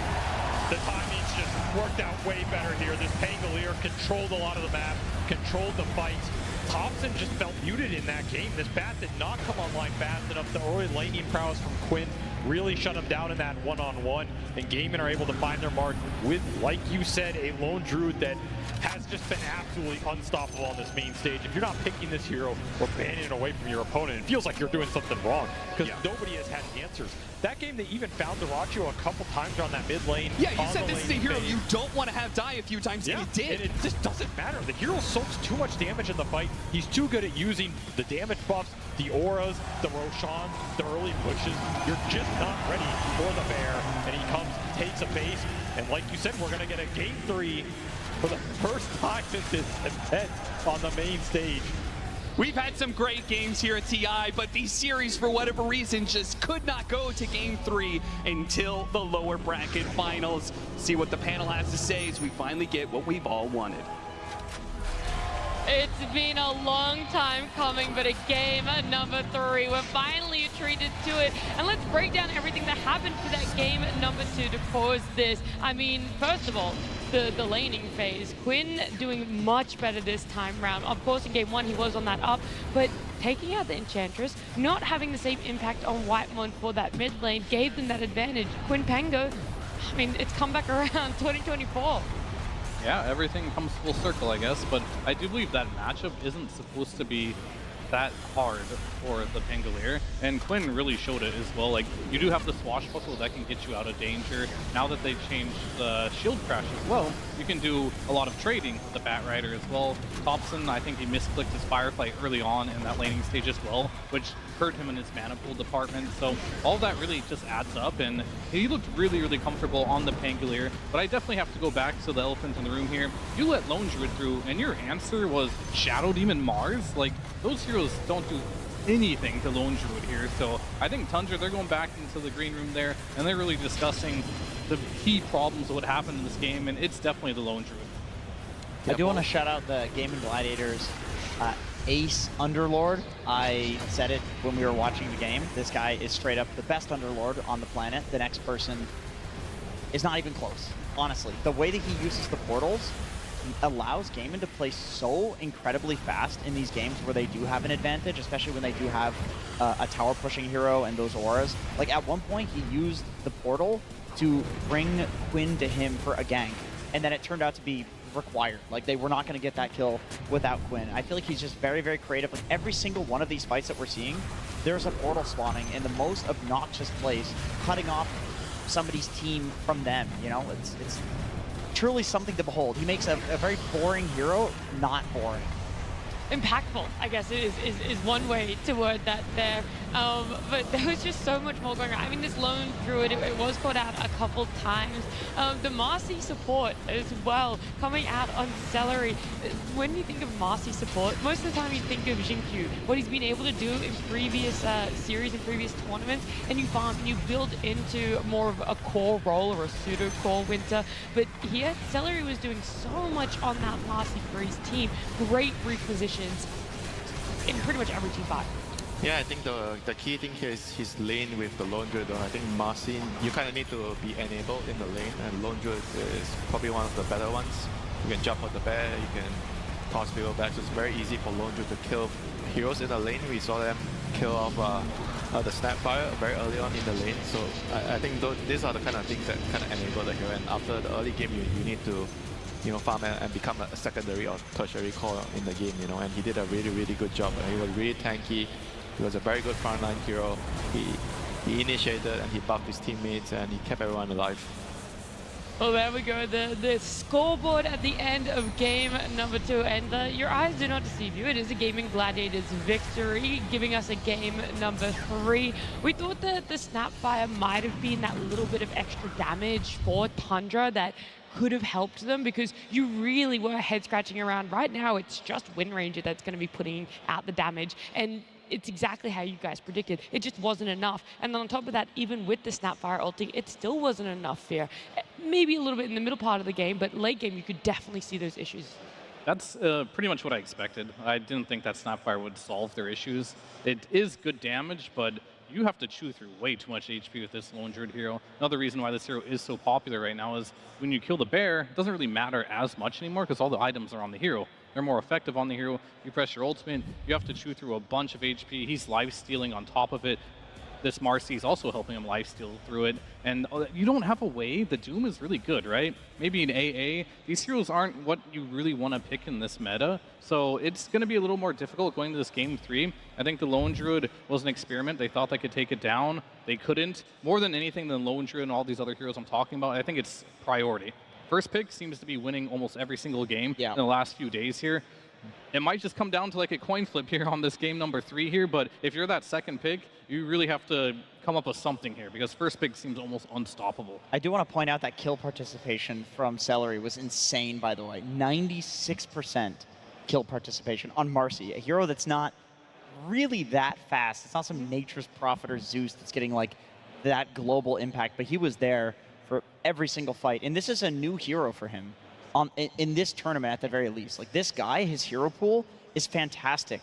That throw onto the high ground in the mid lane where he threw Ramses and he completely disrupted that fight, it looked like this is the only hero that he's been playing for the whole tournament. Yeah, like that's something that he's been spamming, and maybe he has been, just not in competitive, maybe in scrims, maybe in his clubs as well. But with a kill participation like that, let's have a listen in and see exactly who's doing the shot calls and how Gaming Gladiators were able to win some of these team fights.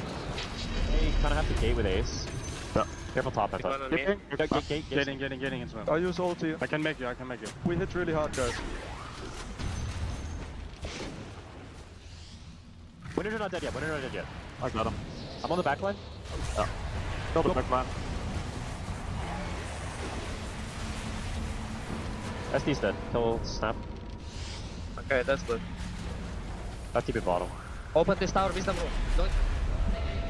There were long moments of silence in that. Very calm. Every other team we've listened into, even if it is calm, there's still constant communication, there's still a lot of talking, but it feels like they don't need that in the same way for gaming.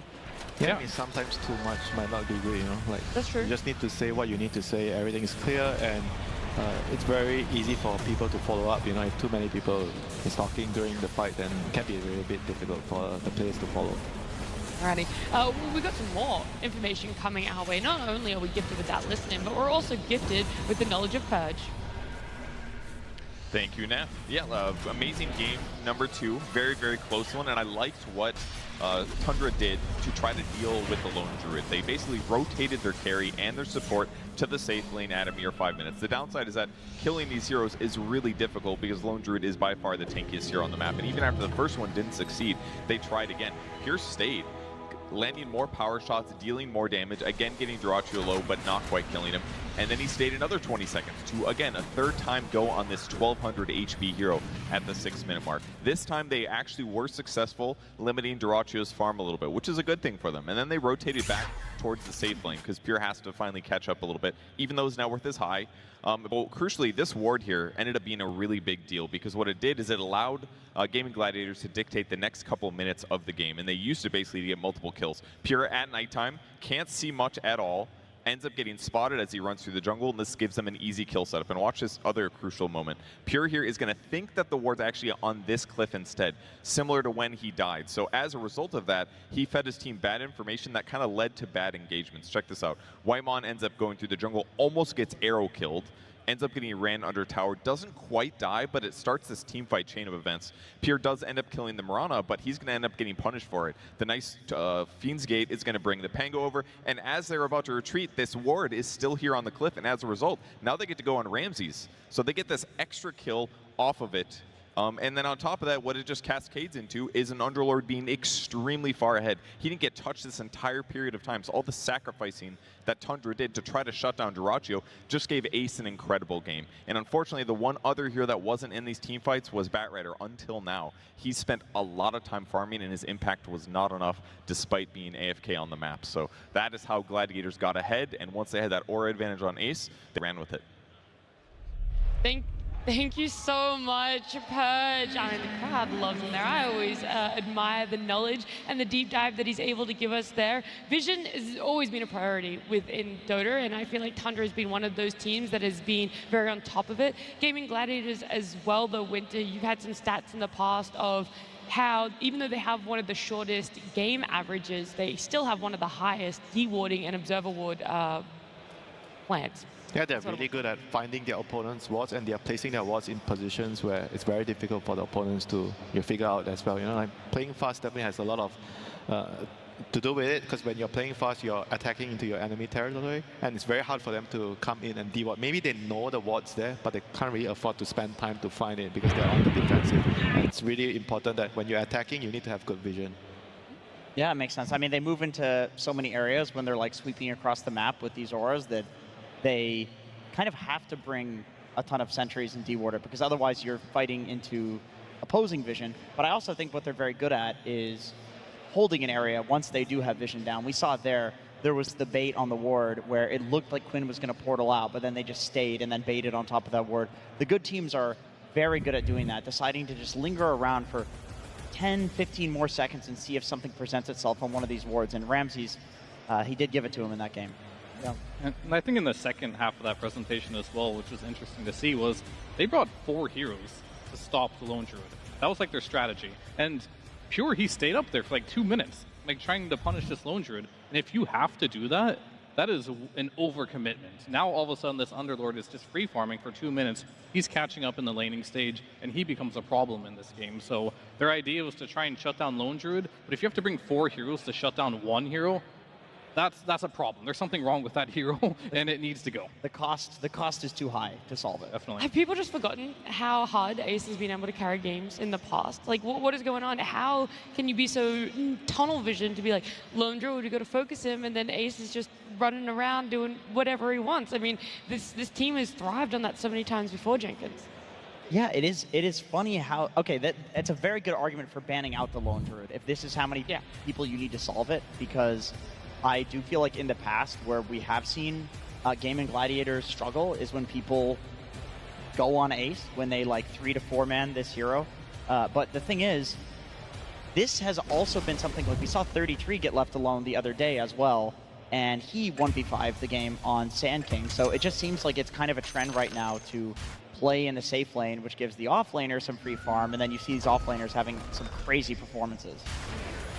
I feel like this is all because of the pick order. If you're second pick, you kind of have very little control, less control compared to the team on the first pick, and you kind of need to pick which one you have to go against, right? And they have unfortunately chosen to go against Lone Druid. It didn't work out. I think that because they already 1-0 ahead, I feel like it was worth the risk, for them to try that. And right now they just need to figure out if they're going to have to ban it or they have to let something else through. Do you feel it's also a bit of a double-edged sword where, your opponent's getting that first pick, so they get to have their choice of whatever Imber hero is still left in the pool. And then on the other side of it is, even though you're getting overall last pick when you're second pick, the pool is just so small of what feels impactful at this moment that you do have to think outside of the box, and you're looking towards a Batrider mid overall last pick. Yeah, because they didn't really have a lot of flexibility in their last couple of picks. And I also feel like drafting has overall changed a lot. I think in the past you have a much easier time being on the second phase team, and you can find a really, really good solution for your 24th pick. But nowadays, I think teams are just really, really good at covering their bases. They're very good at using the second phase bans to ban out whatever is really good with their drafting setup. And even if you have the 24th pick, if you don't really have a very good gacha pick in the last phase, so what's the point of having the 24th pick? May I propose a solution here? Please, Spear, I would love to. Okay, so is it Grimstroke mid? It's absolutely not anything to do with mid laners. So moving on from that, I think what you can do when first pick is always OP is you can do something called leaving heroes in the pool. So you can make a trade. And I feel like that's something that has not been happening. I feel like you ban all these OP heroes, you leave one through because you can't ban them all, but you're only leaving one through. What if you don't ban all the OP heroes and you leave like 2 or 3 in the pool? That way you can actually make a trade here. And I feel like second pick has really been struggling because, the hero that we have eyes on is either Sand King, the Lone Druid. They're just winning every game. You're trying to adapt to these OP heroes, but you just can't. So maybe making a trade is something you can consider.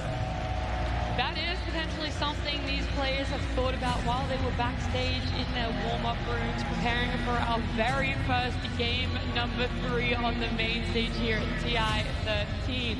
I want to use a very slight example while we let the players sit down in their chairs and get ready in the lobby is in that previous series here, you're almost saying maybe don't ban the Naga and the Sand King on the side of Tundra. So it's those plus the Lone Druid that's left in the pool. And now you're bound to get at least something that is going to give you... Sniper though. Sniper, okay. We talked about briefly if you're going to leave Sniper, and it was Sniper and Lone Druid, right? Because Sniper will be good against Lone Druid. That's like one of the few things that you could do. I see. I think Sand King maybe not. I feel like Sand King is like too difficult to deal with. It's very similar to Lone Druid. You need too many things to deal with it, and it's not going to work worth it in the draft. You have to do. It's just too stressful. You have to beat him in the lane. You have to steal his stacks, and in the team fight, he's just such a big problem. Yeah, I definitely think you have to leave some Sand King, Lone Druid, Sniper trade, because I don't think you can ban them all. It just is not possible. You don't have enough bans, and those are not even like all the heroes you have to consider. We still have the Invokers that we saw. We saw these Enchantresses doing really well. Tusk looks unstoppable. So there's just a lot of heroes, and I didn't even mention Naga, right? So there's a lot of heroes right now that are good, but those seem like the meta 3 for how the tournament is progressing right now. Yeah, I definitely agree with the Sniper. I think that if you're Tundra, Sniper in general seems theoretically good against Lone Druid. It does enough damage to, whittle away at his 4,000 HP, and, Lone Druid's going to have to go for the, what the hell's the item? The one you forgot last time. Harpoon. The Harpoon, of course. Nobody goes for Everyone forgets that one. They only go for it on Lone Druid against a Sniper.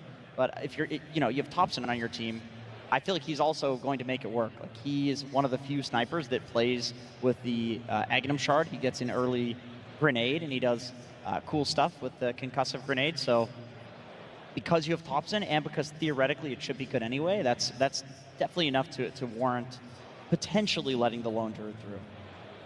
You don't see maybe a weak spot in the sniper. Everyone says, like, this is why we looked at sniper potentially pose 4 for so long in this tournament, is his early game damage is extremely high, right? We know he does very well in that laning, but coming out of it as a core, I feel you want to farm a little bit more. Not sure if you can be that active mid laner supports love to work with, and maybe that's something the opponents are able to capitalize on, and then all of a sudden, the lone druid isn't really being looked at. Yeah, I don't really think you can deal with it very much, just because Tundra is a team that has Ramses as their active player. Okay. So typically Thompson doesn't have to be active at all on this team, so he can play that. And the same reason why Sniper looks good is the same reason why Lone Druid looks good. You can't beat this guy in lane. You can think as much as you want at what theoretically might counter these heroes in the laning stage. It just doesn't work. They're always going to have a good laning stage, and they're always going to propel to some item timing where they feel like they're very difficult to play against. And I'll still always remember that Aurora game where they triple countered the Sniper, and it still didn't work. So like, I just don't believe in countering some of these heroes if they can get off to a good laning stage, and I have not been proven yet that you can counter these heroes on lane. I want to put a small caveat to that Sniper game. He did have a Pugna with him on the side of Sniper that for so many fights was just this battery. Just gave him extra health to be able to stand there and not have to worry too much about what he's positioning. Yeah, even the Decrepify was a lot because there was physical damage required to kill the Sniper. There was a Lycan, there's a Spectre. Sure, there's a little bit of magic damage, but it's mostly physical, so it was enough. Absolute cinema. That man loves his Twitch emotes. I don't even know how he knows that he's on camera, by the way. Or do you reckon he does that every time, hoping? He's just doing that once every, like, 15 seconds. He's actually doing it right now. It's pretty just sure not on camera man comes by and pans every shot. Yeah, and whether you're live or not, you don't really know, right? So just got to do it.